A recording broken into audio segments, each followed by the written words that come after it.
रंद रंद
चलो चलो जल्दी चलो, लौट गया, सत्संग का समय हो गया। आज सत्संग का आखिरी दिन है। एक एक आदमी सुरक्षा के लिए छोड़ दो, बाकी सब लोग सामने आके बैठो। पिछाड़ो पिछाड़ो, छोड़ो उसको, छोड़ो। एक एक वचन वाणी को बड़ी सावधानी के साथ सुनो। जब आप सामने आके बैठोगे तब तुम्हारी समझ में आएगा कि सत्संग किसे कहते। हिलाना नहीं है इसको। सत्संग कोई कथा वार्ता का नाम नहीं है। सत्संग कोई भाषण स्पीच प्रवचन का काम नहीं है। सत्संग कोई मनोरंजन नहीं। ये संत महापुरुषों की वचन वाणी जो हम सब जीवों की भवपार कहानी है। जीवात्माएं भवसागर के पार कैसे जाएंगी, अपने मालिक प्रीतम का कैसे दर्शन दीदार करेंगे, क्योंकि इसको मुक्त से गुजर गई। बहुत युग काल गुजर गए, अपने सत्य देश से आए और काल माया के पाप उन कर्मों की मिलोनी रचना में फंस गई है। अब इसे कौन निकालेगा, कौन ले जाएगा, कौन पहुंचाएगा? उस मिलाने वाले को कहते हैं संत सतगुरु, और मिलाने वाली युक्ति का नाम है सत्य संत। ये दोनों चीजें आपको समझ से मिली, लेकिन आपने उसकी कदर नहीं की। किसी पुण्य कर्म के कारण संत महापुरुषों के दर पे तो आप पहुंच गए, लेकिन आपने उनकी कदर नहीं की, उनको जाना माना पहचाना नहीं, सब धोखा। और ये इतना बड़ा धोखा जिसकी पूर्ति रुपए पैसे धन दौलत सामान से आप नहीं कर सकते। सतगुरु दयाल की दया ये रुपए पैसे से मोल नहीं मिलती, ये किराए पर भी नहीं चलती है। जब जैसी उनकी मौज मर्जी हम सब कलयुग के जीवों पर हो जाती है तो वो अपनी दया की बरसात कर देते। अभी उनकी दया की बरसात में कितने टिप आते हैं, कितने शरण छोड़ के भग जाती है। इसी को कहते हैं छटनी और कटनी। बहुत पहले एक आवाज लगाई गई थी, कहा बच्चा जब मेरी संगत बढ़ेगी, जैसे नदी में बाढ़ आती है ऐसे एक दिन मेरी संगत बढ़ेगी तो बच्चा छटनी होगी और कटनी होगी। इस पर भी जो लोग नहीं मान पाए तो कुदरत चटनी भी करेगी। ये भी कहा था जब मेरी संगत बढ़ेगी तो मैं एक छोटी सी परीक्षा लूंगा। मैं देखूंगा कौन मेरा आशिक है, कौन मेरी गति संपत्ति धन दौलत मान सम्मान जमीन जायदाद का आशिक है, कौन मेरा चेला है, कौन मेरे चेलों का चेला है, कौन गुरुमुख है, कौन मनमुख है, कौन सत्संगी है, कौन संसारी है, कौन भजनानंदी है, कौन विषयानंदी। कहा इतने टेंशन होगा। प्रेमियों, आज हमारे तुम्हारे सर पे टेंशन हो रहे। जरा अपने आप में घूम के देखिए कि गुरु के प्रति तुम्हारे में आस्था कितनी है, गुरु के प्रति विश्वास कितना है, गुरु के प्रति सेवा श्रद्धा प्रेम भाव कितना है, और गुरु के वचनों पर कुर्बानी कितनी थी। ये है परीक्षा। कैसा अजीबोगरीब तरीका है ये विलक्षण महापुरुष का इस सृष्टि में परीक्षा का एक अनोखा तरीका। इतना सरलतम ढंग अपने भक्तों प्रेमियों की परीक्षा का किसी संत महापुरुष ने नहीं किया जितना जय गुरुदेव जी महाराज। और आपने उनको अपना गुरु भी बनाया, लेकिन यही नहीं समझ पाए कि गुरु किसे कहते हैं, गुरु किस काम के लिए आता है, कौन सा काम करके जाता है। अगर काम करके नहीं जाएगा उस गुरु की कोई महिमा नहीं होगी, कोई इतिहास नहीं लिखा जाएगा, कोई उसकी पूजा नहीं करेगा। यहाँ तो काम की पूजा, कर्म ही पूजा। यहाँ काम जो काम करेगा उसी की पूजा होगी। और जो अपना नाम के आगे कुछ लिख देगा संत सदगुरु, ये लिखावट बनावट का काम नहीं तो काम का। ये मृतलोक मंडल कर्म क्षेत्र, यहाँ जो भी आया उसको कर्म करना। चाहे कोई ऋषि मुनि योगी महर्षि आए हो या अवतारी शक्तियां आई या ज्ञानी विज्ञानी आए, जिन्होंने कुछ काम किया है उनका नाम हो रहा है। बाकी नाम किसी को नहीं, कोई जात का नाम नहीं है, कोई धन दौलत वाले का नाम नहीं, कोई पढ़े लिखे का नाम नहीं। नाम उसका है जिसने काम किया है। समाज की सेवा, देश की सेवा, परिवार की सेवा और जीवात्मा की सबसे बड़ी सेवा है जीवात्मा। क्योंकि ये मानव तन हमें आपको अपनी बार परमात्मा ने इसी काम के लिए दिया ही है।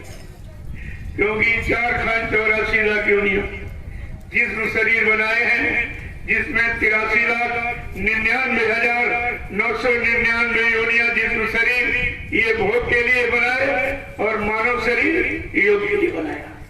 योग माने जो जीवात्मा परमात्मा से अलग हो गई, विच्छेद हो गया, मतलब यानी अलग हो गई, इसे कौन जोड़ेगा और कौन मिलाएगा, कौन पहुंचाएगा।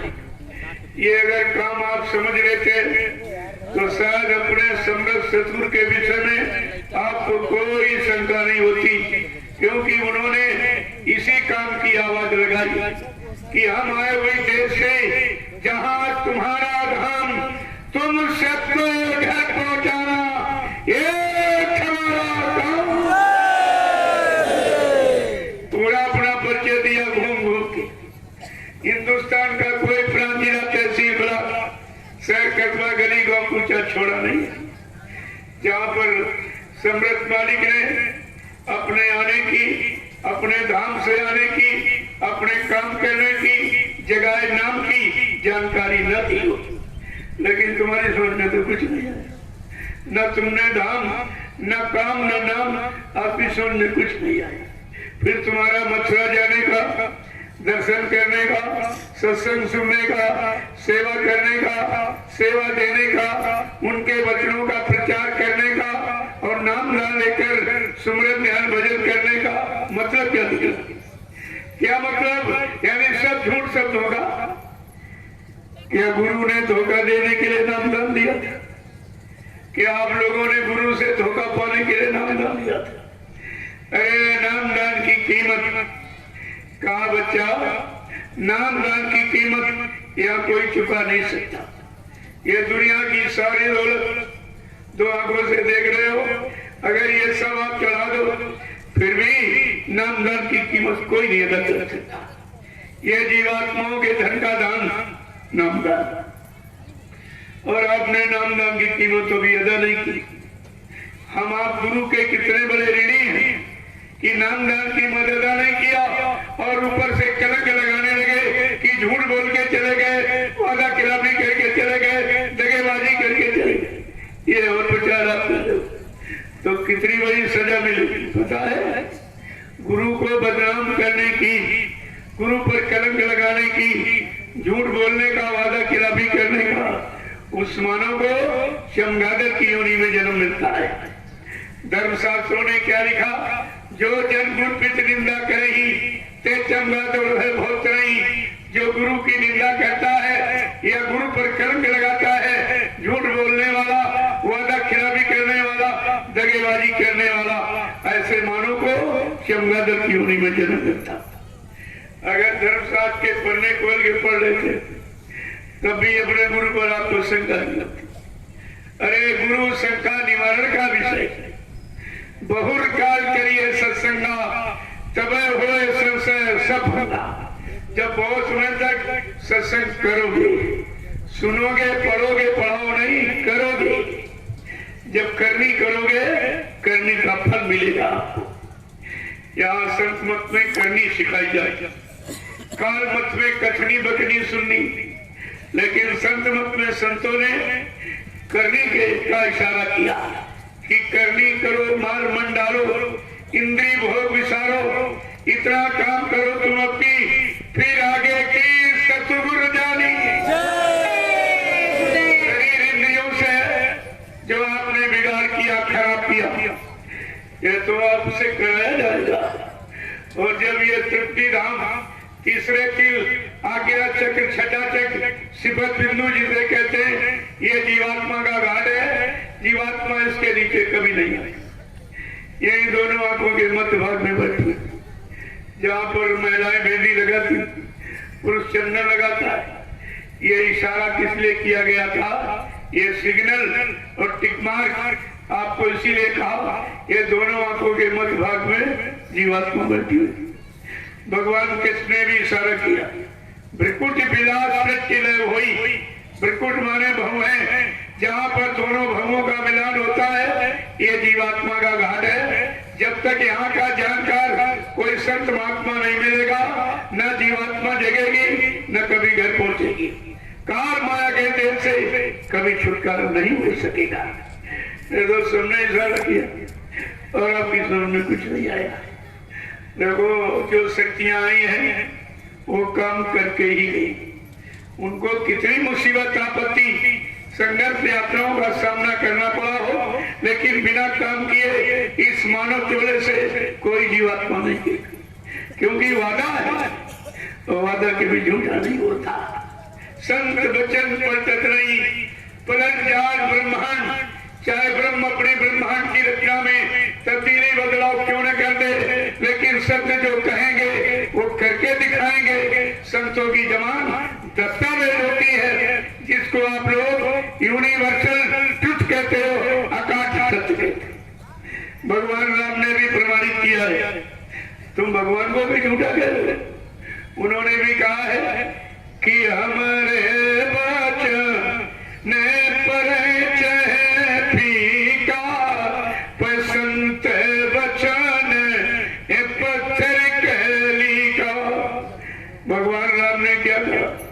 मेरे वचनों में हेरा फेरी हो सकती, मैं सीमित व्यवस्था परिवर्तन के लिए आया, देसी प्रदेशी परिवर्तन के लिए मैं आया हूँ। लेकिन जो संत महापुरुष विश्व परिवर्तन के लिए आएगा, विश्व परिवर्तन की आवाज लगाएगा, उसकी जबान पत्थर की लकीर होगी।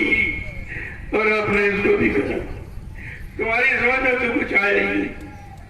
10 जुलाई 1952 से जिस महापुरुष ने लगातार मुतवातिर कंटिन्यू 2012 तक आपको सुनाया और समझाया और सिखाया, पढ़ाया और चिताया, जगाया और होश में लाके खड़ा किया और परमार्थी सेवा में लगाकर पाप कर्मों में माफी कराया और नाम दान देकर सुमरन ध्यान भजन करा के इस जीवात्मा को इसके घर पहुंचाने का वादा किया। क्या ऐसा क्रम सृष्टि में किसी ने किया है? कोई ऐसा इतिहास तुम्हारे पास किसी ऋषि मुनि का, योगियों, महर्षियों का, ब्रह्मचारियों का, अवतारी शक्तियों का, या ज्ञानी विज्ञानियों का, या इस कलयुग में कबीर साहब से लेकर हजारों संत महापुरुष आए, लेकिन इस तरह का वादा किसी ने नहीं किया है। क्या कहा था? मैं अजय रमन देश से आया हूँ, जब तक कि जीवात्माओं को अजर अमर देश नहीं पहुंचा लूंगा, मैं चैन से बैठने वाला नहीं हूं। जब तक मेरा एक भी जीव यहाँ रहेगा, मैं बराबर मौजूद रहूंगा। जब मेरे जगह सारे जीव चले जाएंगे, मैं पीछे से जाऊंगा। फिर प्रेमियों, आप शंका में कैसे चलेंगे? क्या तुम्हारी जीवात्मा जाग गई? क्या घर पहुंच गई है? जो कहते पहुंचाने वाला चला गया, फिर इसे पहुंचाएगा कौन? जिस सदगुरु दयाल के चरण शरण को छोड़कर तुम जिनके पास गए हो, उनसे पूछो कि तुम कलयुग को भगा सकते हो, सज्जू को ला सकते हो, या तुम्हारे किसी के पास नाम जहाज है जिस पर बैठा कर हमारी जीवात्मा को हमारे घर पहुंचा सकते हो? प्रेमियों, 2 मिनट में सच्चाई का राज खुल जाएगा कि सत्य क्या है, झूठ क्या है। लेकिन जब तुम्हारे पास गुरु के वचन नहीं, सत्संग वचनों को संभाल के रखा नहीं, इसीलिए आप शंकर संदेह में चले गए। यह सब आपको बाबा जी ने कितना आपको पढ़ाया सुनाया। कहा बच्चा शंका मत करना, शंका बड़ी दुखदाई है। अगर शंका परिवार में आ जाए तो भाई भाई में तुरंत बंटवारा करा देती। पति पत्नी के बीच अगर शंका आ जाए, कोर्ट कचहरी मुकदमा अदालत तलाक करा देती। इतनी खतरनाक शंका। इसीलिए शंका का इतिहास तुम्हारे सबके सामने लिख के रखा गया। त्रेता का वो विद्वान ब्राह्मण रावण जो 4 वेद 6 7 18 पुराणों को ज्ञाता था, जिसके लिए राम के मानस कितनी प्रशंसा कर रही है कि उत्तम कुल कुलस्त करनाती शिव विरंची पूजे वो भाती। इतना कुलीन ब्राह्मण पुलस्त ऋषि मुनि के परिवार का, और जिसने अखंड साधना आराधना करके और ब्रह्मा विष्णु महादेव को अपने बस में कर लिया था। लेकिन शंका से बेचारा बच नहीं पाया। किसने शंका की? समय के जगह राम नाम ली, और राम नाम लेकर जो शक्ति आई राम, उनमें शंका। तो शंका करने पर क्या हुआ? उसी शंका में सोने की लंका चली गई। शंका में लंका खो बैठा, और तुमने सदगुरु और सदगुरु के वचनों में शंका की, इसलिए तुमने सदगुरु की दया खो दी। ये दया कहीं मोल नहीं मिले, और दया कोई दे भी नहीं सकता। वो तो जो दया दे से संत महापुरुष आते हैं दया देने के लिए, दया की बरसात वही करते, बाकी यहाँ कोई दया नहीं दे। हाँ, दुआ दे सकता है, कुछ शारीरिक लाभ आपको करा सकता है, लेकिन जीवात्मा जगह परमात्मा से मिले, जीवात्मा अपने घर पहुंचे, ये काम कोई नहीं करा। ये दया देश से जो यानी संत महापुरुष जो सदगुरु आएंगे और नाम को जगाएगा और नाम को सिद्ध करेगा, वही जगाया हुआ नाम जब जीवात्माओं को पकड़ाएगा, जगाए हुए नाम से जीवात्मा जगेगी, अपने घर पहुंचेगी, लेकिन सुनाए नाम से नहीं जगेगी। सुनाए वाले नाम से नहीं, जगाए वाले नाम। ये आपको कुछ नहीं मालूम। कल मैंने आपको इशारा किया था, ये जीवात्माओं का जब से आगमन हुआ, कैसे आई, क्यों आई, मालिक की क्यों मौज हुई, क्यों उसको यहाँ भेजा, यहाँ का पूरा अनुभव कराने के लिए कि देख मृत्युलोक से सत्यलोक तक तू सबसे ऊपर बैठी है और सबसे नीचे मृत्युलोक। जहाँ जा करके देख ले, हर मुंडलों मुकामों से होकर जा, देख ले तेरे जैसा सच्चा सुंदर और कोई देश है। इसके लिए ये अनुभव कराने के लिए ये दया की कृपा किया, लेकिन तुम्हारी समझ में तो कुछ नहीं आया। तुम्हारा ये सब काम व्यर्थ किया, जबकि करोड़ों जन्मों की तपस्या, करोड़ों जन्मों के पुण्य, करोड़ों जन्मों की सेवाएं जब जीव की जगती है, तब संत महापुरुषों का दर्शन होता है। गोस्वामी महाराज ने क्या कहा कि पुण्य पुण्य बिन मिले ना संता, और संत बिना सूझे नहीं पंता। का पुण्य कर्म जो आपको ये 3 युगों से शारीरिक पुण्य कर्म, शुभ कर्म, पूजा करो, पाठ करो, तीर्थ करो, व्रत करो, हवन जब देव, गंगा स्नान, ये किसने करा जाती है कि तुम महात्माओं को पहचानने लगो। इन क्रियाओं से भगवान नहीं होता। शारीरिक क्रिया से भगवान नहीं, आत्मिक क्रिया, क्योंकि परमात्मा आत्मा का विषय है, शरीर इंद्रियों का विषय नहीं है। इतने दिन से आप पूजा पाठ कर रहे हो, कोई भगवान खुदा मिला, कोई देवी देवता का दर्शन हुआ? अरे ये तो उनकी यादगार का तरीका। और अगर देवी देवताओं का दर्शन करना चाहते हो, रामकृष्ण का दर्शन करना चाहते हो, ब्रह्मा विष्णु महादेव का दर्शन करना चाहते हो, 33 करोड़ देवता, 9 करोड़ दुर्गा, 10 करोड़ शंभु, अगर इनका दर्शन करना चाहते हो तो उन संत महापुरुषों की तलाश करो जो नाम भेदी सत भेदी, जो सतलोक सचखंड पे आते हैं और जीवात्मा जहाँ पर बैठी है उसी घाट से उसको जगह देती है।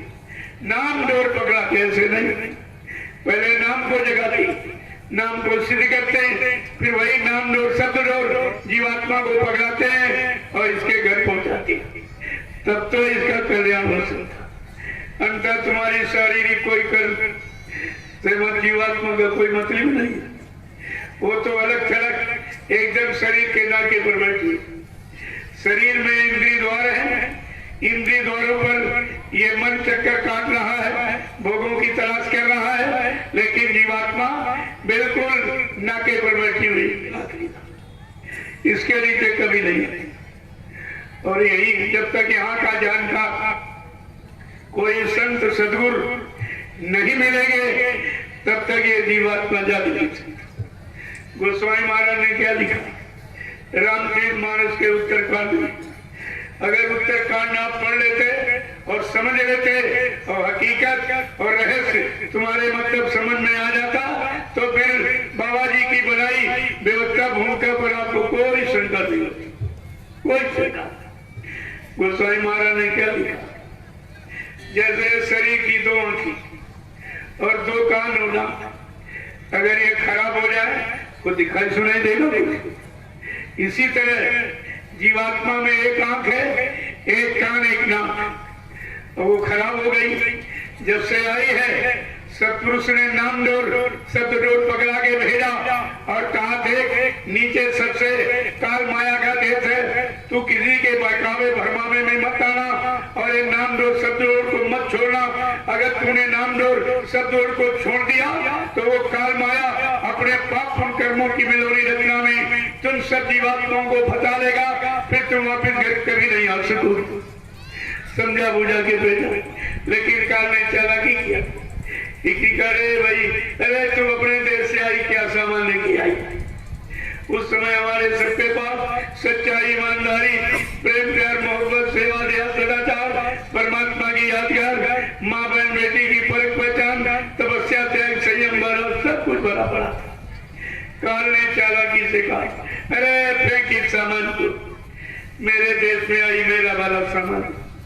हम सब जीवात्माओं ने समझा कोई अच्छा सामान देगा, तो काल के कहने पर जो नाम डोर शब्द डोर पकड़ाई थी वो तो इसने फेंक दी, तो काल ने आया अब मेरा सामान ले ले। प्रेमियों, काल का सामान क्या? कहा ये झूठ, ये छल कपट, ये बेईमानी, ये हिंसा और मारकाट, अशुद्ध खान पान और धोखाधड़ी, बेईमानी, उपचार, व्यभिचार का ये काल का सामान हमने आपने दिया है। काल ने दिया, हमने आपने लिया। अब एक महापुरुष ने आवाज लगा दी कि कलयुग में कलयुग जाएगा और कलयुग में सतयुग आएगा। कहा कलयुग जाएगा, इसको जाना पड़ेगा।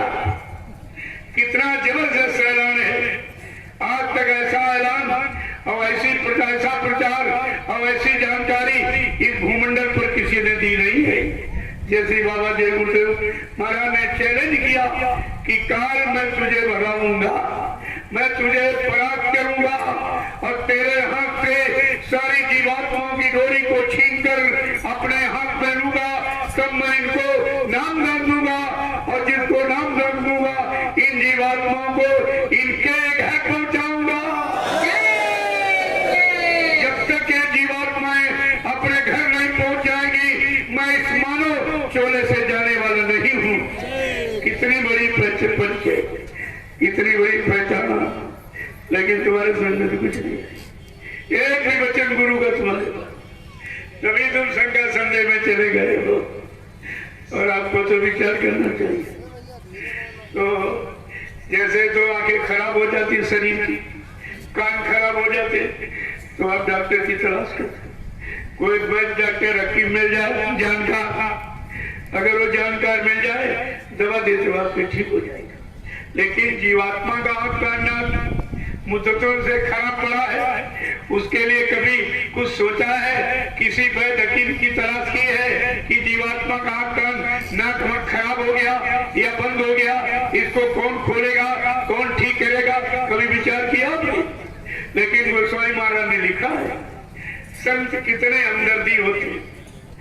आज के लगभग 550 वर्ष पहले आए थे गोस्वामी जी महाराज, जिन्होंने रामचरितमानस लिखा, और जीवों पर इतनी बड़ी हमदर्दी उत्तरकांड में लिख दिया।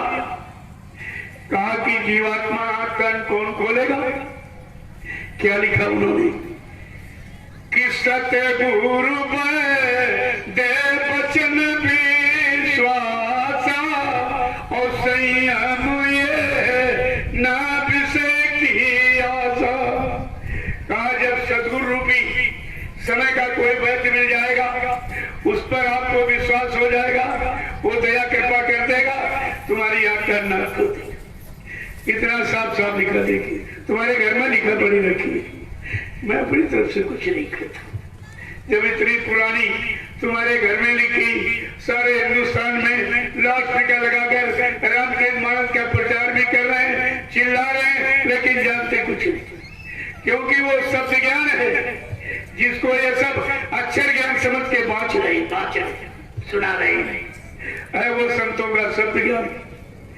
दूसरा गोस्वामी महाराज ने क्या लिखा, इस मानव जीवन को सार्थक कौन बनाएगा? मानव जीवन का असली अर्थ किसको मालूम है, और असली काम मानव शरीर का कौन कराएगा? ये भी लिखा। क्या लिखा है कि कर्णधार सतगुरु दृढ़ नावा और दुर्लभ का यह सुलभ कर पाओ। जिन्होंने अपने मानव जीवन का मार्गदर्शक, पथ प्रदर्शक, डायरेक्टर सदगुरु को बनाया है, कहा वो मानव जीवन सार्थक हो जाएगा। देखो सब परिचय लिखूंगा, जब समय का सदगुरु आएगा तब ये मानव शरीर का अर्थ बताएगा, मानव शरीर में चेतन जीवात्मा को जगाएगा और परमात्मा से मिलाएगा। बिना उसके ये काम कोई नहीं कर सकता। अगर कोई कर देता तो सचिव में ऋषि मुनि आए थे, योगी आए थे, महर्षि आए, ब्रह्मचारी आए, और तारी शक्तियां सचिव देता में तो भंडार रहा, लेकिन किसी ने जीवात्मा को जगाने का काम, उनके पास जगाने की युक्ति नहीं थी। हाँ, रात बार धन दौलत उनको दिलाया गया, मान सम्मान दिलाया गया, उनका इतिहास बनाया गया, आज भी उनकी पूजा हो रही है, लेकिन उनकी जीवात्मा न जगी न घर पहुंची। ये काम नहीं हुआ। जीवात्मा नहीं जगी, मालिक से मिली नहीं, अपने बड़े लोगों में सुख आनंद ले रहे, लेकिन जीवात्मा का परमानंद, आत्मा आनंद, परमानंद शाश्वत आनंद जिसे कहा संतों ने, आप कितने बड़े भाग्यशाली हो, जो काम राम कृष्ण का नहीं हुआ वो तुम्हारा हो। तुम तो उनसे भी बड़े भाग्यशाली हो, रामकृष्ण को केवल गुरु मिल पाए, और तुम इतने बड़े भाग्यशाली, तुमको सदगुरु मिल गए, और लेकिन आपने उनकी कोई कीमत नहीं की। गुरु का काम केवल मान सम्मान, अधिकार दिलाना, रात बार धन दौलत दिलाना, पत्नी बाल बच्चे दिलाना, इतिहास बनाना और पूजा करवाना। लेकिन सदगुरु का काम सत्य माने ईश्वर, गुरु माने मिलाने वाला, जो ईश्वर ब्रह्म पार ब्रह्म महाकाल सत्पुरुष से मिलाए, दर्शन दीदार कराए, प्रेमी उसको सदगुरु कहते हैं। ऐसा समृद्ध सदगुरु आपको बिना बुलाए मिले, और बिना मांगे जीवात्मा को जगाने की युक्ति नामदान आपको दी। क्या आपने मांगा था नामदान? क्या तुम जानते हो नामदान किसे कहते हैं? नामदान का काम क्या कुछ नहीं मालूम, क्योंकि किसी युग में नामदान मिला ही नहीं किसी को। ये तो अभी कलयुग में जो 750 वर्ष पूरे होने जा रहे हैं, जब से कबीर साहब आए हैं तब से नामदान की शुरुआत हुई है, और तभी से संत नाम सुनने को मिला। इसके पहले संतनाम भी नहीं था, न सत्यु न त्रेता न द्वापर। 5,500 वर्ष कलयुग के निकल गए। 4 वेद 6 7 18 पुराण 19 उपनिषद और 36 ऋचाएं जिनमें धर्म चर्चा वर्णित है, इनमें भी संतनाम नहीं। संतनाम तो इसी कलयुग में आई। अब आप सोचिए कि आप कितने बड़े भाग्यशाली हो। जब ऋषि मुनि अच्छे थे, सच्चे थे, पाक साहब ने उनको सदगुरु नहीं दिया, सदगुरु ने उन पर दया नहीं किया। दया किस पर की? हम सब कलयुग के गंदे जीवों पर, भोगी विलासियों पर, कपिलों पर, यानी मतलब जिनका कोई नहीं उनको मिले, जिनका कोई सहारा नहीं उनको सहारा दिया, जिनका कोई अपना बना नहीं अपना बन के और तुम्हारा हाथ पकड़ा और कहा तुम विश्वास करो मैं तेरे घर पहुंचाऊंगा, जब तक घर नहीं पहुंचा लूंगा मैं साथ छोड़ने वाला नहीं हूं। क्या कहा था? जिसको एक बार देख लेता हूँ कभी भूलता नहीं हूँ, जिसको एक बार पकड़ लेता हूँ कभी छोड़ता नहीं हूँ। लेकिन प्रेमियों, तुमने गुरु को छोड़ा है, गुरु ने आपको नहीं छोड़ा है, तुमने छोड़ा है।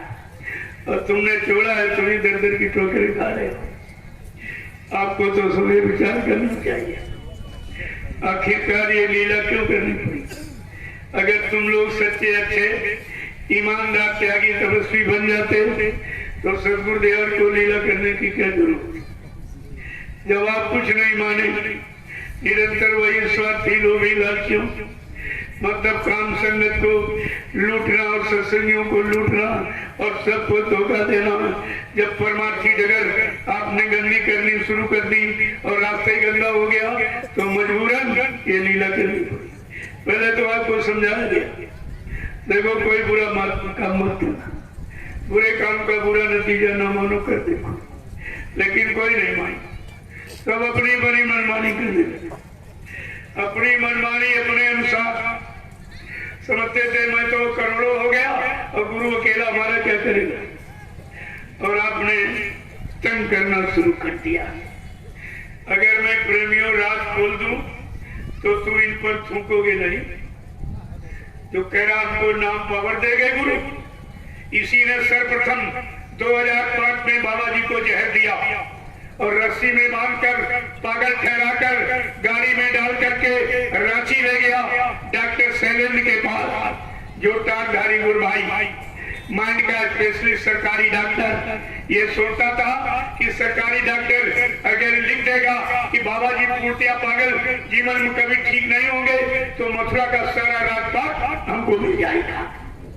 प्रेमियों, जब इसने कहा कि बाबा जी पागल हो गए, डॉक्टर ने कहा क्या करो बाबा जी पागल हो गए। जिस महापुरुष ने सैकड़ों पागलों के सिर पे हाथ रख के ठीक कर दिया, आज उसको कहते हो पागल हो गया। तब तक बाबा जी ने आंख खोल दी, कहा हमको बच्चा यहाँ क्यों ले आए हो। बस उसी दिन से इसको चिंता हो गई और शंका हो गई कि बाबा जी ये रात कहीं संगत में न खोल दे, न संगत हमको मार डालेगी। तब से मारने की, जहर देने की, गायब करने की प्रक्रिया को तेज कर दिया गया। आप सब लोग मथुरा जाते रहे हो, देखा होगा कि मंदिर के परिसर में एक चार्ट लगाया गया था। उस चार्ट में जहर की पुड़िया चिपकाई गई। जब पूछा गया कि सरकार ये कहा बच्चा सब मेरे शरीर से निकला। कहा किसने दिया?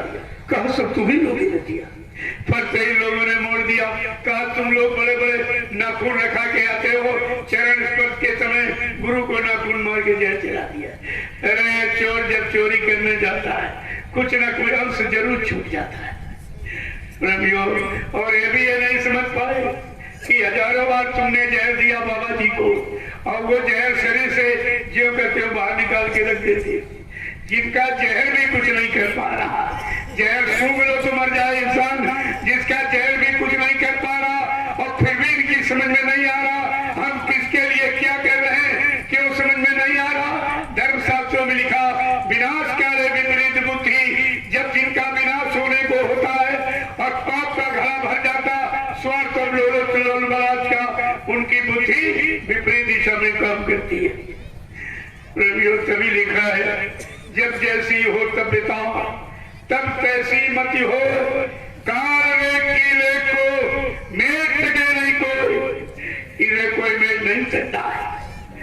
और ये सजा तो सबको मिलेगी।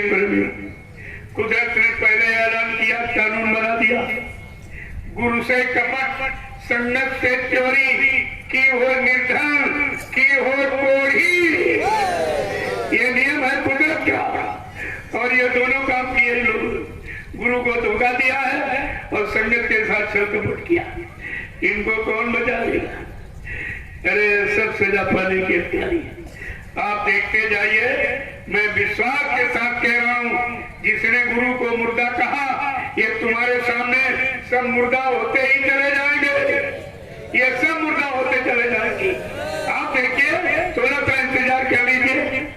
मैं अभी जन जागरण का संदेश सारे हिंदुस्तान के प्रेमियों के कान तक अभी पहुंचा देता हूँ।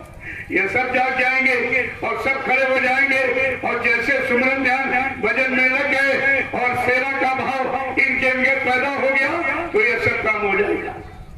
और ये सब अपनी अपनी सेवाओं का एक एक रुपया इनकी नसों से वसूल कर देंगे। हमें केवल जगह लेने दीजिए, इतना हमारा सहयोग कर दीजिए। नहीं करोगे फिर भी हम जगह लेंगे, लेकिन कर लोगे तो आपका भी इतिहास में नाम हो जाएगा।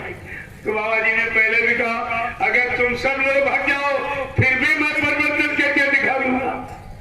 चाहे जमीन से चाहे आसमान से हो, परिवर्तन निश्चित होगा और कोई माइकालाल हमें इस परिवर्तन से रोक नहीं सकता। देखिए कितना बड़ा चैलेंज है, और आप कुछ नहीं समझ पाए, आपकी समझ में कुछ नहीं आया। इतना बड़ा चैलेंज सृष्टि में और किसी के इतिहास में पढ़ने में मिला आपको? कितना बड़ा चैलेंज। कहा, मैं परिवर्तन करने आया हूँ, परिवर्तन करके ही जाऊंगा। कोई माइकालाल हमें इस परिवर्तन से न रोक सकता है, न मेरा काम कोई कर सकता है। क्या ये आवाज तुम्हारी समझ में नहीं आई थी? क्या ऐसी आवाज विलक्षण अद्भुत अनोखी इस सृष्टि में परिवर्तन की और किसी ने लगाई है? इतिहास पढ़ के देखिए, तब तुम्हारी समझ में आएगा कि अद्भुत विलक्षण महापुरुष का एक अनोखा इतिहास, जिसको संत रविदास जी ने, मीराबाई के गुरु थे, उन्होंने खोल कर लिखा है अपनी ज्ञान पोथी में, जो हजारों वर्ष पहले आई थी। रविदास जी उन्होंने अपने ज्ञान पोथी में लिखा, आगे भविष्य में इस भारत भूमि पर ऐसा अनोखा विलक्षण अद्भुत महापुरुष आ रहा है। भारत में अवतारी होगा, जो अति विस्मयकारी होगा, ज्ञानी और विज्ञानी होगा, वो अद्भुत सेनानी होगा। सबसे बड़ी बात रविदास जी ने क्या लिखी है? वो विलक्षण महापुरुष एक अनोखी लीला करेगा। क्या करेगा? जीते जी कई बार मरेगा, जीते जी कई बार मरेगा, और छन्नम भेष में वो बिचरेगा। देश बचाने के लिए होगा एक आवाहन, युग परिवर्तन के लिए चले प्रबल तूफान, तीनों ओर से होगा हमला, देश के अंदर जो ही हमला, सभी तरफ कोहराम कोहराम मचेगा, कैसे हिंदुस्तान बचेगा। प्रेमियों, जिनने भारत माँ सताई, जिनने इसकी करी लुटाई, नेता मंत्री हो अधिकारी, जान बचाना होगा भारी, छोड़ सब मैदान भगेंगे, अपने अपने घर में चुपकेंगे, लेकिन वो महापुरुष क्या करेगा? ढूंढ ढूंढ के बदला लेगा, सब हिसाब चुकता कर देगा। कोई बचेगा नहीं इसमें, कोई हारा जीता एमपी में, प्रधानमंत्री, राष्ट्रपति, राज्यपाल, मुख्यमंत्री का कोई बचेगा नहीं। सतगुरु दयाल की ऐसी भूमिका व्यवस्था है। कहा बच्चा, मैंने ऐसा समय का जाल बना के रखा कि छोटी बड़ी मछली कोई नहीं बचेगी जो फंसेगा। तुम कहाँ जाओगे बच्चे? कलयुग घेरे चारी ओर, मनवा जइयो डोरी। कहाँ जाएंगे आप? जिसने कलयुग के भगाने का बिगुल बजा दिया और सतयुग के लाने का बिगुल बजा दिया। आप अगर दोनों बातों को समझ लेते तो आपकी समझ में आ जाता कैसा विलक्षण पुरुष है जो कलयुग को भगाना भी जानता और सतयुग को लाना भी जानता है। लेकिन बात तो आपकी समझ में कुछ आई नहीं, इसीलिए आप शंका संदेह में चले गए। देखो कितना बड़ा आपने अपना नुकसान किया। अभी तो एक मौका आपको दिया जा रहा है, जाग जाओ, चेत जाओ, होश में आ जाओ। पीछे कुदरत खड़ी है तुम्हें मनाने के लिए। मैंने तो पहले सब जगह कहा, न अपनी बात सुनाने आया हूँ, न अपनी बात आपसे मनवाने आया हूँ, न कोई चंदा रुपए की भीख मांगने आया हूँ, न किसी की निंदा आलोचना बुराई करने। ये मेरा काम नहीं है। बड़े साफ साफ तुमने सुन, मैं सदगुरु दयाल के वो अनमोल वचन जो परिवर्तन की वेला पर उन्होंने संकल्प या वादा किया, मैं उन वचनों को आप सबके कान तक पहुंचाने आया हूँ। मेरा ये काम है, कोई काम। अब मानो न मानो खुशी आपकी, हम मुसाफिर है, कल अपने घर जाएंगे। हम कोई मनवाने थोड़ी आए। मनाने के लिए पीछे तुम्हारी कुदरत खड़ी है, उसके एक झंडे एक लपड़ थप्पड़ में 20 करोड़ का वारे हो गया।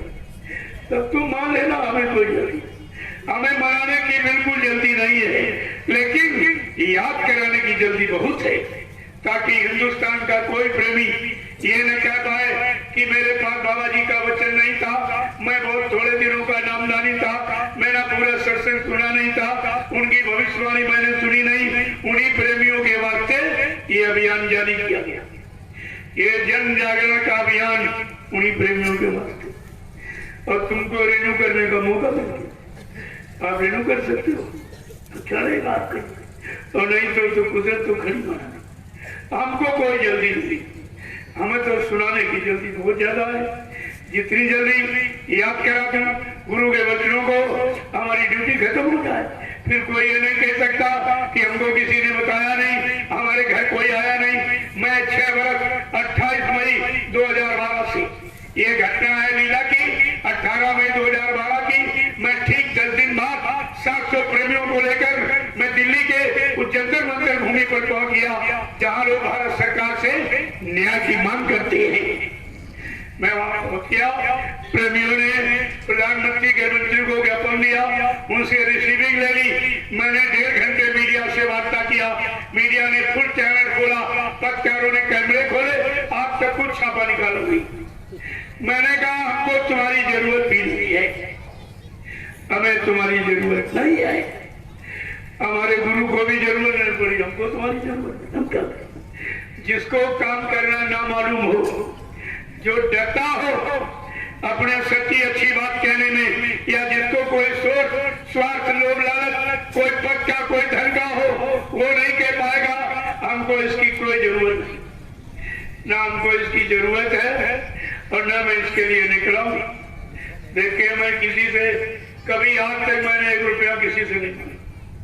कोई नहीं कह सकता हिंदुस्तान के प्रेमी कि हमसे पैसा मांगा। अब ये प्रेमी मानते नहीं है, जबरदस्ती कहते नहीं हमारा 1 रुपया 2 रुपया 10 20 50 100 रुपए ले लो और इसी समय के सत्य प्रचार में लगा देना। कहते मेरे पास समय नहीं कि घर गृहस्थी परिवार छोड़ के आपके साथ चल, कह रहे खेती दुकान दफ्तर व्यापार 20 दिन मजदूरी बंद करके आपके साथ चलो। हमने कहा अगर तुम्हारी ऐसी कोई इच्छा है, ऐसी कोई श्रद्धा है, तो मेरे पास आपकी दी हुई गाड़ी है, इसी गाड़ी में तेल डाल के हवन कर दूंगा, सारे हिंदुस्तान में तेल का हवन करके गुरु की हकीकत का पर्दाफाश कर दूंगा। ये काम कर दूंगा, कर रहा हूं। लेकिन हमको तुम्हारे पैसे की जरूरत नहीं, हाँ हमको तुम्हारी शक्ति की जरूरत। तुम जितने बैठे हो सबकी जरूरत, क्योंकि परिवर्तन रुपए पैसे धन दौलत से नहीं होता। परिवर्तन सच्चे ईमानदार त्यागी तपस्वी चरित्रमान शाकाहारी सदाचारी ब्रह्मचारियों से ही हिंदुस्तान की धार्मिक धरा पर परिवर्तन हुआ है और होगा, इसे कोई बचा ही नहीं सकता। बाकी तुमको कि अध्यक्ष मंत्री और वक्ता नेता कोई परिवर्तन उनकी वस्तु है, ये नेताओं का देश नहीं है, ये देश गुरुओं का है, अवतारी शक्तियों का है, ऋषि मुनि योगियों का है, महर्षियों का है, सूरवीरों का है, सतियों का है। ये नामर्द और हिजड़ों की भूमि नहीं है। आपको ये सब विचार करना चाहिए था, लेकिन तुम्हारे पास तो कोई विचार नहीं। नेता शब्द कहीं सुना? सिर्फ एक व्यक्ति के आगे लगा था, नेता सुभाष चंद्र बोस। वो नेता माने नेतृत्व करने वाला। समाज देश का नेतृत्व करने के लिए व्यक्ति में 14 गुणों की जरूरत पड़ती है, और इनमें नेताओं में 28 गुण है, और तुम कहते हो नेता। नेता माने वैसे जो सब कुछ दे, किसी ने कुछ न दिया। सब कुछ देता है, कुछ न लेता है, उसको नेता कहते। लेकिन तुम्हारे नेता ये 70 साल वाले जो सब कुछ लेते हैं और कुछ नहीं देते। अब आप सोच लीजिए, ये नेता है कोई? अरे है कोई नेता? और तुमने नेता सुभाष चंद्र बोस का नाम बदनाम कर दिया। इसकी सजा तुम मिलेगी। जिन जिन लोगों ने सुभाष का नाम लेकर कोई स्वार्थ लोभ लालच हल किया, वो तो बर्बाद हो ही गए, और जो करेगा वो भी बर्बाद हो जाएगा। कुदरत सख्त सजा देगी, क्योंकि ये शक्तियां विशेष काम के लिए लाई गई हैं, और इनसे समय से काम लिया जाएगा, इनका इतिहास बनेगा, लोग इनकी पूजा करेंगे। लेकिन तुम्हें तो कुछ मालूम नहीं, कौन शक्ति किस काम के लिए आती। प्रभु, शक्ति की पहचान किसको होती है? गुरु सदगुरु को। क्या भगवान राम लक्ष्मण की पहचान उनके माँ बाप को थी? अयोध्या में कोई पहचानता था उनको? कहते तो राजा दशरथ के लड़के, बस इतना सिर्फ जानते थे। पहचान किसको होती है? गुरु को। गुरु विश्वामित्र को पहचान थी। उन्होंने ध्यान लगाया कि शक्ति तो आ गई, चलो धर्म की स्थापना, दुष्टों का संहार करा दिया जाए। तो फक्त राम लक्ष्मण को मांग के ले गए, अपने आश्रम पर रखा, सारी नीतियां सिखाई, युद्ध नीति, धर्म नीति, राजनीति, न्याय नीति, सत्य नीति, प्रेम नीति, ये सब उनको सिखाया। और जब सिखा के तैयार कर लिया तो पहुंचे कहाँ? जनकपुरी में। इनको तो निमंत्रण भी नहीं था, राजा जनक ने इनको निमंत्रण नहीं दिया था। लेकिन गुरु किसी निमंत्रण, किसी सम्मान के मौके थोड़ी है। उनको तो अपने चेहरे का परिचय देना था कि मेरा चेहरा कौन सी शक्ति है, और किस शक्ति से समाज का काम होगा, धर्म की स्थापना होगी, दुष्टों का संहार होगा। तो बिना बुलाए पहुंच गए चेलों को लेकर। राजा जनक ने बेटी का स्वयं बैठाना था। विश्वामित्र ने बैठ कर देखा कि यह काम किसी के बस का नहीं है, चलो चलना चाहिए। मैंने जो सिखाया है जरा चेलों की परीक्षा करके देख लिया जाए। तो लेके पहुंच गया, और पहले चुपचाप बैठे, कुछ नहीं चाहते तो राम को आदेश देकर धनुष पहले तोड़वा सकते थे, लेकिन वहां झगड़ा होने लगता। लोग कहते इनको बुलाया भी नहीं गया, और क्या इनका चेला बहादुर है, क्या ये काम हम लोग नहीं कर सकते? गुरु चुपचाप बैठे, और सबका अपमान भी सह रहे। बड़े कटु वचन लोग प्रयोग कर रहे हैं, कह रहे देखो देखो ये बुढ़ा भी शादी करने आया, इसको भी औरत की जरूरत है। अब किसी को क्या मालूम राजा जनक की अहम समस्या का समाधान गुरु विश्वामित्र की मुट्ठी में है, ये किसी को नहीं मालूम। गुरु के पास क्या है, और गुरु कौन सा काम करवा सकता, और कौन काम किससे करवा देगा, ये किसी को नहीं मालूम। अरे तो गुरु की बात, तुम्हें तो सदगुरु मिला है, वो क्या नहीं करा सकता है?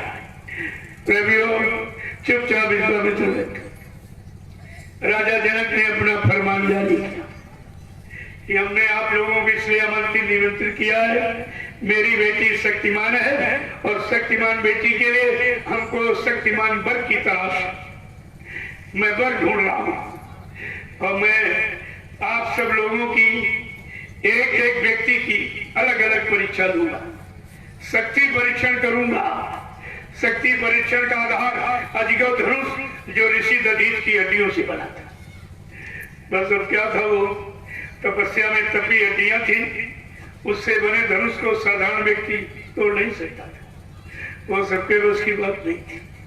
देखिए, और सब अपना अपना बल पुरुष अजमाने लगे, लेकिन विश्वामित्र चुपचाप बैठे, कुछ नहीं कहे। आप ये समझ रहे हो कि गुरु कब बोलता है, कब अपने चेहरे को आदेश देता है। जैसे आज लोग कह रहे हैं बाबा जी क्यों चले गए, क्या डर गए, क्यों नहीं कुछ कह रहे हैं। अरे गुरु के बोलने की मर्यादा है, तुम्हारी तो कोई मर्यादा है नहीं।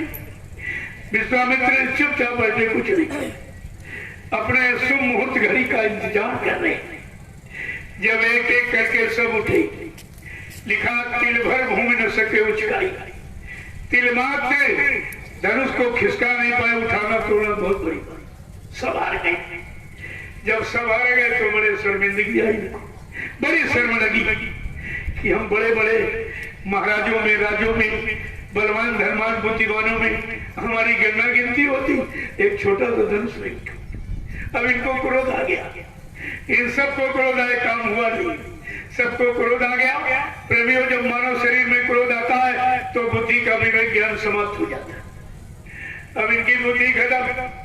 जो राजा जनक ने नियम बनाया, एक एक व्यक्ति शक्ति का परीक्षण करेगा, इन लोगों ने सब नियम खत्म कर दिया और सलाह लाई का उठो हजारों योद्धा और जबरदस्ती धनुष को तोड़ के फेंक दो। प्रेमियों, जहां पर मर्यादा भंग होने होती है, समय का गुरु जघन्य अपराध नहीं होने देता। क्यों, अगर हजारों योद्धा मिलकर धनुष तोड़ देते तो सीता की दुर्दशा हो जाती। कैसे बंटवारा किया जाता, सब कहते हमने तोड़ा, हमको चाहिए, हमने तोड़ा, हमको। अरे स्त्री कोई बातें खाने वाली बात है। ऐसे जहां पर समय का गुरु बैठा है, जघन्य अपराध नहीं होने देता है। विश्वामित्र जी समय के गुरु हैं, चुपचाप बैठे, कुछ नहीं बोल रहे हैं। ये गुरु की अप्रत्यक्ष दया का प्रमाण है। देखिए आप, और हजारों योद्धा उठे, क्या लिखा, सहस्र भूत सब कई मारा, उठे उठावे चले नटारा। हजारों योद्धा उठे, वो भी धनुष को नहीं उठा पाए। जब सब हार गए तो राजा जनक रोने लगा। बस ये प्रश्न असली है। उस समय प्रजा का राजा जनक का राजा, आज प्रजातंत्र प्रजा खुद ही राजा है। जब राजा जनक रोया तब दया आई गुरु को। रो करके क्या कहा, वीर विहीन धरा हम जानी, यानी वीरों को चैलेंज कर दिया और कैलाश सब नामक और हिजड़े यहाँ बैठे, कोई सूरवीर नहीं सभा में है। लेकिन गुरु इस वचन को बर्दाश्त नहीं कर पाए। उन्होंने तुरंत क्या कहा कि बेस्वामी तय समय शुभ जानी, और बोले आती इसने मृदुबानी कि उठव राम भंजव शिव चापू और मैं कहता जनक पर ताबू। ये नहीं कहा उठो धनुष तोड़ो शादी करो। कहा राजा जनक जिस दुख से जल रहा है, उठो उसके दुख को दूर कर दो। प्रभु, गुरु का इशारा, गुरु का आदेश हमेशा दुख दूर करने के लिए होता है। रात पर धन दौलत मान सम्मान सामान पाने के लिए नहीं होता है। मैंने ये देखिए कितनी बड़ी चीज। और जब राजा जनक रोया तब गुरु बोला। आज प्रजातंत्र में प्रजा राजा है, जब प्रजा रोएगी तब बाबा जी बोलेंगे, आदेश देंगे।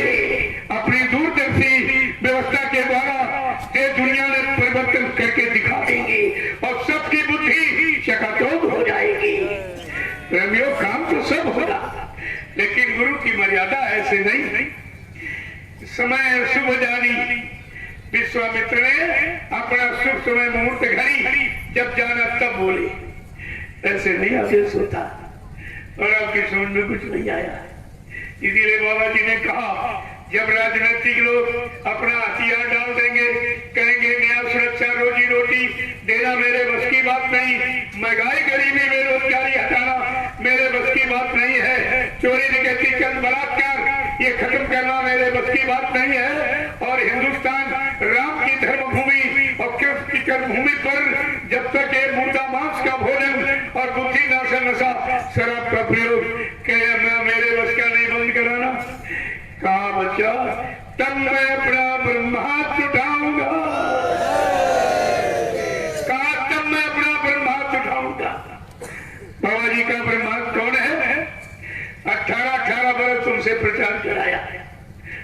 ब्रह्मास्त्र भूल गए। पहला दूरदर्शी, दूसरा भूम ज्योता। ये दो ब्रह्मास्त्र नहीं, और इसीलिए आपको पहले जानकारी दी कि मेरा ब्रह्मास्त्र जब उठेगा तो देश दुनिया में कौन सा काम करेगा, ताकि प्रेमियों को शंका न हो जाए कि बाबा जी का ब्रह्मास्त्र उठेगा तो हमारे लिए कौन सा लाभ, कौन सा सच्चा अच्छा काम होगा। उन्होंने पहले ही कह दिया कि ऐसा कभी आपने देखा सुना। जैसे उदाहरण के लिए राजभर के नाल से जब गोली निकल जाती है, परिणाम बाद में आता। गोली का परिणाम पहले कोई नहीं बता सकता। जब गोली निकल जाती है, परिणाम बाद आता है कि मर गया, कि बच गया, कि घायल हो गया। क्या पहले गोली का परिणाम कोई बता सकता? लेकिन सम्राट सतगुरु की ये पहचान है, अभी ब्रह्मास्त्र उठाया नहीं और चलाया नहीं, परिणाम पहले ही बता दें। क्या कह रहे हैं? दूरदर्शी आएगी, धरा पर सतयुग लाएगी। दूरदर्शी का ऐलान, स्वर्ग बनेगा हिंदुस्तान। दूरदर्शी का पैगाम हर बच्चे को देगी काम। दूरदर्शी आएगी, माँ बहनों की लाज बचाएगी। दूरदर्शी का संकेत, सोमन बीघा देंगे खेत। दूरदर्शी का उद्देश्य विश्व गुरु है भारत देश। ये है ब्रह्मास्त्र, और तुम्हारी समझ में कुछ नहीं आया। क्या इस तरह का ऐलान राम ने अपने गांडीव धनुष का किया था? अरे सारंग धनुष, राम ने अपने सारंग धनुष पर ऐसा कोई बताया था कि मैं ये कर दूंगा, ये कर दूंगा, मेरा सारंग चलेगा तो ये होगा, ये होगा। क्या अर्जुन ने कहा मेरा गांडीव चलेगा तो ये होगा? लेकिन बाबा जी ने क्या कहा? जब मेरा ब्रह्मास्त्र उठेगा, ये भारत का देश दुनिया की जनता को ये देगा, ये काम के लिए उठेगा।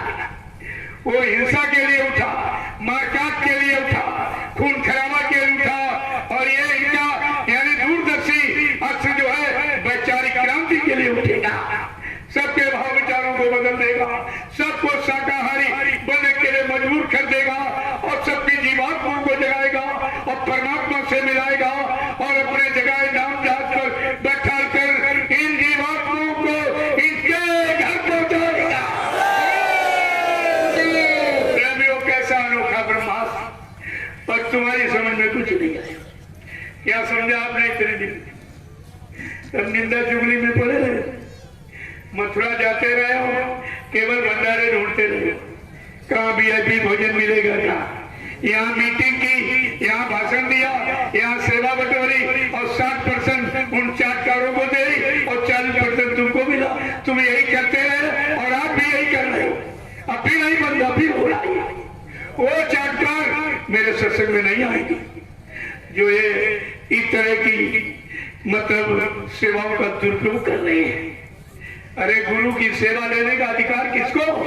जो गुरु का काम करे, गुरु का नाम करे, गुरु की कीर्ति और यश को सारे विश्व में फैलाए, वो सेवा लेने का अधिकारी। ये तो गुरु को मुर्दा कह रहे और सेवा बटोर रहे। इनका क्या होगा? इनका क्या होगा? आप इस पर विचार कीजिए।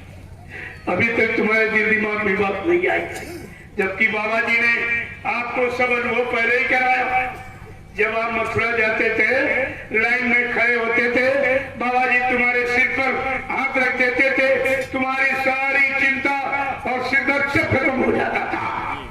तो आप इनसे कहिए, अगर बाबा जी तुमको नाम पावर दे गए या तुम्हें अधिकार वसीयत कर गए तो मेरे सिर पर हाथ रख दीजिए। अगर बाबा जी जैसी शांति हमें मिलने लगेगी, मैं मान लूंगा आपको अधिकार मिल गया, लेकिन बिना परीक्षा के लिए मत मानना। दूसरा अनुभव क्या कराया? जब बाबा जी के हाथ में आप सेवा पकड़ाते थे तो बाबा जी क्या कहते? तुम्हारा बच्चा तुम्हारा परमार्थी भाग बढ़ा दूंगा, तुम्हारे पाप कर्मों में माफी करा दूंगा। आप इनसे कहिए कि आप सेवा लेकर तुम गुरु वाला काम कर सकते हो, फिर गुरु नाम की सेवा क्यों ले रहे? जब गुरु वाला काम तुम्हारे बस का नहीं है तो तुम सेवा कैसे ले सकते? आप इनसे कहिए, पूछिए, क्या तुम मेरा परमार्थी भाग बढ़ा सकते हो, मेरे पाप कर्मों में माफी दिला सकते हो? अभी सेवा का भी अब तुम्हारी समझ में आ जाए। तीसरा अनुभव आपको क्या कराया? जब लाची दाना पेठा बतासा चीनी लेकर लाइन में आप खड़े होते, ऐसे स्पर्श करके प्रसाद बना देते, तुम्हारी तमाम बीमारी महामारी कष्ट मुसीबत लड़ाई झगड़ों में तुम्हारे काम आता था। तो इनसे कहो अगर बाबा जी तुमको नाम पावर दे गए या अधिकार वसीयत कर गए तो जरा प्रसाद बना दीजिए। अगर तुम्हारा बनाया प्रसाद बाबा जी जैसा बनाए प्रसाद यानी काम करने लगेगा, मैं उसी दिन से तुमको गुरु मान लूंगा। यहाँ निंदा आलोचना नहीं होती, यहाँ समालोचना होती है। यहाँ सत्य और हकीकत को खोल के कहा जाता है। अब यह है कि सत्य को भी कहो निंदा है तो ये तुम्हारी भूल है।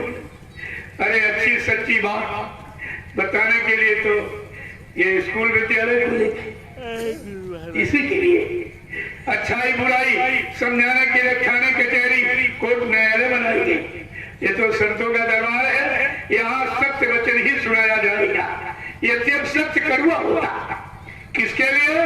स्वार्थी लोभी लालचियों के लिए, लेकिन भक्त के लिए सत्य मीठा होता है।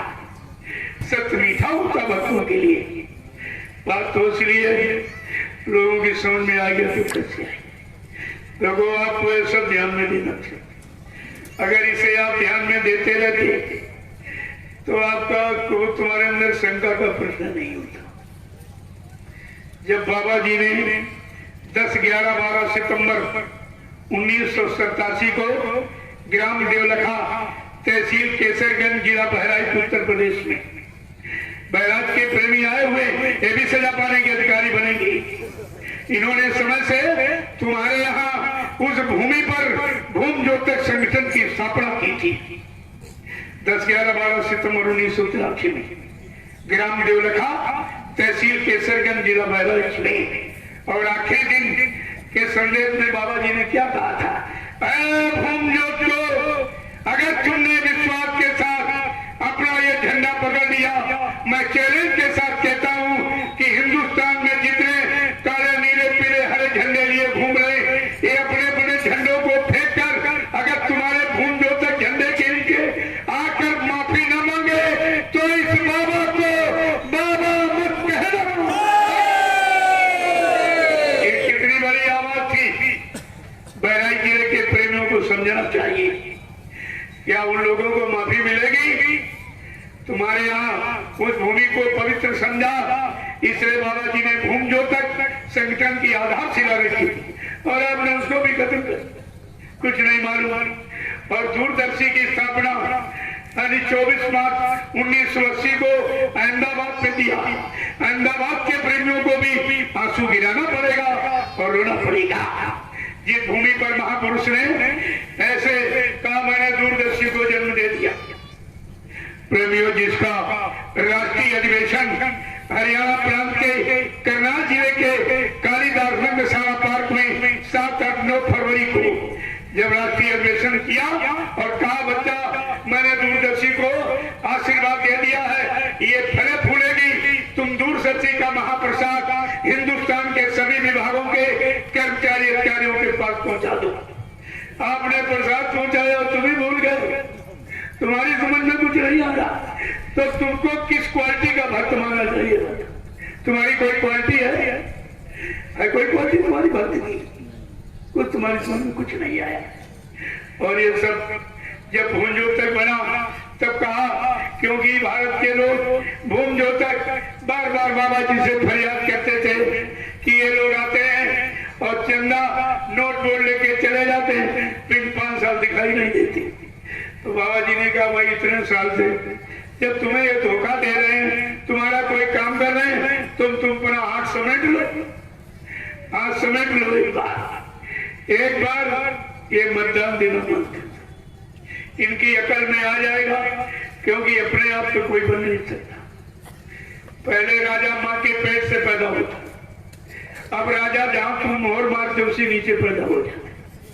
इसलिए पहले राजा माँ के पेट से पैदा होता था तो खानदानियत सजा मिलती थी, उसको सजा मिलती थी। अब तुम्हारे द्वारा ये राजा बनता है, इसलिए ये सजा सब देशवासियों को मिलेगी। 1 साल की गलती और 5 साल सजा पाते हो, और समझ में आपके कुछ नहीं आता। तो बाबा जी ने इशारा किया था, जब भूंजो तरकासकार बहुत रोया कि मेरी कोई सुनवाई नहीं, और मुझको यानी कहते अनुदान, प्रेमियों दान कहीं कर्जा होता, अरे अभी तुम नहीं समझ पाए। अरे दान शब्द जहाँ लगा है वहाँ कर्जा होता है, और अनुदान कर्जा नहीं, चक्रवृद्धि ब्याज लगा के इस भारत के भूंजोतों से वसूला जाता है। कितना धोखा तुम्हारे साथ। इस आवाज को सुनकर भूंजोतों की रोने के आंसू बहाता देखकर महापुरुष को दया आई। उन्होंने क्या कहा था कि उठो भूमि जोतक पकड़ ध्वजी कुकर्मी, उठो भूमि जोतक पकड़ ध्वजी कुकर्मी, और सड़क छाप नेता ये रहने न पावे। उठो भूमि जोतक पकड़ ध्वजी कुकर्मी, सड़क छाप नेता ये रहने न पावे।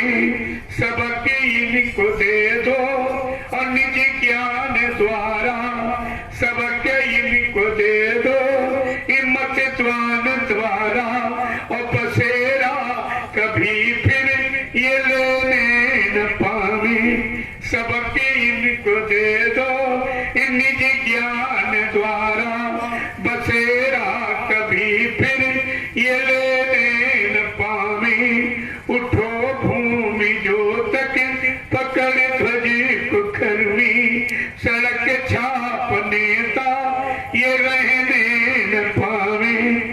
ऐसा इशारा किया था और इन देवियों से कहा, इन देवियों से भी कहा है, क्या कहा था कि मतलब इशारा करके इनसे भी कहा था कि मंत्र तुम फूंक दो अपने पतियों के सिर में, मंत्र ये फूंक दो अपने पतियों के सिर में, और किसी की भी रेली में जाने न पावे। मंत्र ये फूंक दो अपने पतियों के सिर में, किसी की भी रेली में जाने न पावे। और सड़क छाप नेता ये रहने न पावे, सड़क छाप नेता ये रहने न पावे। उठो भूमि जोतक पकड़ ध्वजी कुकर्मी, सड़क छाप नेता ये रहने न पावे। सबक इनको दे दो निज ज्ञान द्वारा, और बसेरा कभी फिर ये लेने न पावे। एक बार इनको सबक दे दो, इनकी दिल्ली और लखनऊ के ये घोंसले में जाने ही न पावे, ये बैठने ही न पावे। अगर भारत की जनता ने संत महापुरुषों की इस वाणी को सुन लिया होता और समझ लिया होता और अपना लिया होता तो देश की स्थिति कुछ और होती। ये आजाद हिंदुस्तान की स्थिति कुछ और होती, लेकिन आपने कुछ ध्यान नहीं दिया। तुमने महापुरुष की एक भी बात नहीं मानी, एक भी सारा तुम्हारी समझ में नहीं आया, तो नहीं आया तो पछताओगे फिर, वो तो आपको पछताना पड़ेगा। कभी लिखा है साधु बलकिया का फल ऐसा, जरे नगर अनाथ के जैसा। साधु संत महात्माओं की आज्ञा का उल्लंघन जो परिवार समाज देश राष्ट्र मुल्क जातियां करेगी वो जल करके खाक हो जाएगी। अब आप ये बर्बाद हो रहे हो, लेकिन समझ में अभी तुम्हारे कुछ नहीं आ रहा, अभी तुम्हारे समझ में संत वाणी नहीं आ रही है। आगे संतों के सब कहने की क्या जरूरत। जब ये भारत की जनता उनके बाद रोती है, चिल्लाती, मेरी कोई सुनने वाला नहीं। ये वादे बहुत करते हैं, एक भी पूरा नहीं करते, वादा खिलाफी लगे बाकी। और इनको ये मालूम नहीं है इन जिम्मेदारों को कि कुदरत ने कानून बनाया है जिसको संतों ने सबको बताया है। रामचरित मानस में गोस्वामी महाराज ने उत्तरकांड में क्या लिखा है, जा सुराज प्रजा दुखारी, सोन पवस नरक अधिकारी। जिसके राज्य में प्रजा दुखी होगी, चाहे वो देश का प्रधानमंत्री हो, चाहे राष्ट्रपति हो, चाहे राज्यपाल हो, चाहे प्रदेश तहसील का तहसीलदार हो, या ब्लॉक का अध्यक्ष हो, या गांव का प्रधान हो, या घर का मालिक मुखिया हो, कानून सब पर एक ही लगा हुआ है। जिसके आश्रित जितने लोग रह रहे हैं, अगर मुसीबत आपत्ति में रहेंगे, उनको दुख मिलेगा, न्याय नहीं मिलेगा, रक्षा नहीं होगी, सुख शांति नहीं मिलेगी, ये सब नरक में जाने के अधिकारी हैं। जान सुराग प्रजा दुखारी, सो न पवस नरक अधिकारी। ये सब नरक के अधिकारी, और नरक जा रहा हो तुम उसका हाथ पकड़ लो, तुम कहां जाओगे? तुम्हें कहां ले जाए? जो नरक में जा रहा हो तुम उसका हाथ पकड़ लोगे तो तुम्हें स्वर्ग पहुंचा के नरक ले जाएगा। इतनी बात तुम्हारी समझ नहीं आई। 1986-87 का जो काफिला निकला था, विलक्षण काफिला था, उसमें 3 महीने का था, 10,000 किलोमीटर, 16 प्रांतों का था, और उसमें ये सब इशारा किया गया, बोरा एक एक वचन तुम्हारे लिखा, और आपने उसको माना बिल्कुल नहीं।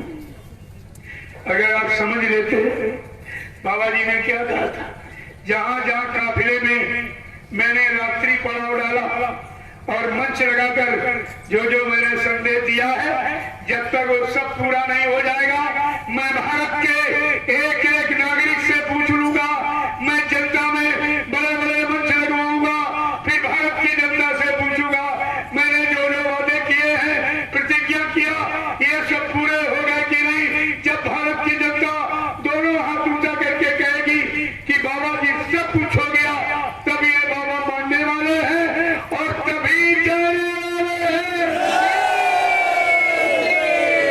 इसके पहले नहीं जाऊंगा। और ये भी कहा, मैं वो गांधी महात्मा नहीं जो चूक जाऊं। गांधी महात्मा चूक के गोली के शिकार हो गए, लेकिन बच्चा मैं चूकने वाला नहीं हूं। मुझको मारने के लिए अभी सृष्टि में कोई गोला बारूद तैयार नहीं, न मुझे कोई मार सकता है, न मुझे कोई धोखा दे सकता, न मुझे कोई धंधा सामान से खरीद सकता। मैं अपना काम करने आया हूं, काम करके ही जाऊंगा। चाहे अपने काम को पूरा करने के लिए अगर जरूरत पड़ी तो इसी शरीर में 400 वर्ष रहूंगा और काम करके ही जाऊंगा। ये सब भूल गए थे। क्या 400 वर्ष का समय निकल गया जो कहते बाबा जी चले गए? जो 400 वर्ष तक रहकर अपने काम को पूरा करने का दावा कर रहा है, प्रेम वो इंसान है कि भगवान का भगवान है। अभी तो हिंदुस्तान की धरती पर यह प्रचार हुआ कि बाबा जी के शरीर की उम्र 116 वर्ष, 400 वर्ष का समय तो नहीं निकला। फिर आप कैसे चले गए? इसका मतलब गुरु झूठे थे। अरे झूठ वाले को गुरु बनाया था तुमने, झूठ बोलने वाले को गुरु बनाया था। झूठ बोल बोल के हमें आपको इकट्ठा किया और झूठ बोल के चले। मतलब क्या निकला? क्या मतलब निकला? इतने महान यज्ञ कराने का, 3 महायज्ञ, इतने बड़े बड़े काफिले, यानी मतलब बड़े बड़े राष्ट्रीय सम्मेलन, अधिवेशन, शाकाहार का प्रचार, और 45 करोड़ जीवों को सतत रास्ते पर लाके खड़ा किया और इनको नाम दान दिया और कहा जब तक तुम्हारी जीवात्मा को परमात्मा से नहीं मिला दूंगा, मैं मानव शरीर से जाने वाला नहीं हूं। फिर आप धोखा कैसे खा लिया? ये आप कैसे धोखा खा लिया? इससे साफ जाहिर है कि आपने गुरु के वचनों को संभाल के नहीं रखा। ऐसे बात भाषण स्पीच प्रत्येक की तरह सुनते रहे, एक कान ने सुना दूसरे कान से निकाल दिया। अब आप रोते घूम रहे हो। अभी क्या? रोना तो आगे पड़ेगा तुमको। अभी क्या? और आंसू पूछने वाला कोई नहीं मिलेगा, कोई।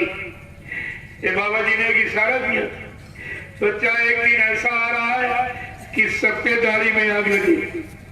कौन किसकी बुझाएगा? सबको अपनी अपनी बड़ी होगी, तुम्हारी कौन बुझाएगा? इतनी बड़ी आपत्ति मुसीबत का इशारा है। दाढ़ी में लाग लगने का मतलब कोई नहीं बचेगा।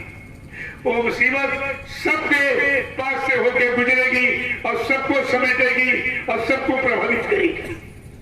लेकिन महापुरुषों के इशारे इतने रहस्यमयी होते हैं कि इतनी जल्दी आप समझ नहीं सकते।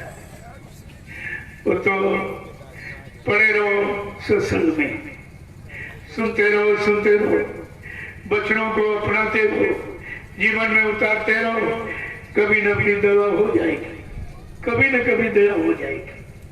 लेकिन तुमने सत्संग छोड़ दिया, गुरु चरण शरण छोड़ दिया। क्या चरणों की सिवा और कहीं शांति है? अरे गुरु चरण एक तो मिलते ही नहीं है, बड़ी मुश्किल से। भगवान राम ने शांति कहां पाई?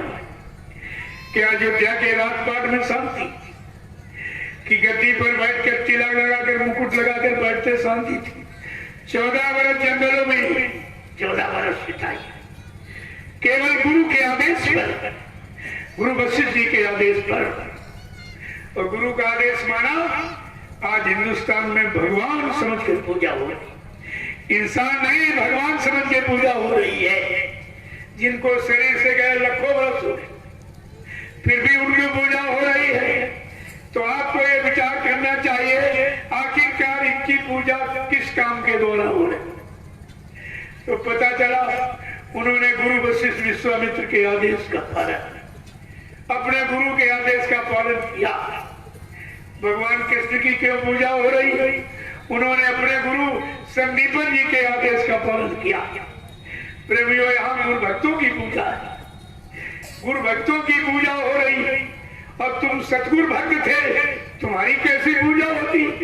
बाबा जी ने क्या कहा था? अरे रामकृष्ण की क्या पूजा हुई जो मैं तुम्हारी पूजा करवा दूंगा? रामकृष्ण ने तो मार काट हिंसा खून खराबा हुआ तब मारे भय के पूजा लोग कर रहे उनकी। लेकिन मैं वैचारिक क्रांति के द्वारा देश दुनिया का परिवर्तन करके दिखा दूंगा और प्रेमियों तुम्हारी वो पूजा करा दूंगा जो रामकृष्ण की नहीं हुई। लेकिन तुम टाट बोरा ये फकीरी भेद पहनकर, अरे तपस्या तो कर लो, तपस्या कर। ये बोरा वाला क्या करा? देखो ये कर क्या रहा, इसको देखिए। इस लीला में ये सब बोरे वालों का तो हाथ है, दूसरा कौन था? सब वही बोरे वाले। इन्होंने बोरा को बोर कर दिया, इसकी भी सजा मिलेगी इनको। ये तपस्वी भेष है और गुरु नहीं, सतगुरु के इशारे पर, आदेश पर। और ऐसे नहीं, हमें आपको दिल्ली वोट क्लब ले गए, कहा बच्चा ये पार्लियामेंट, इसके सामने खड़े होकर शपथ कसम खा के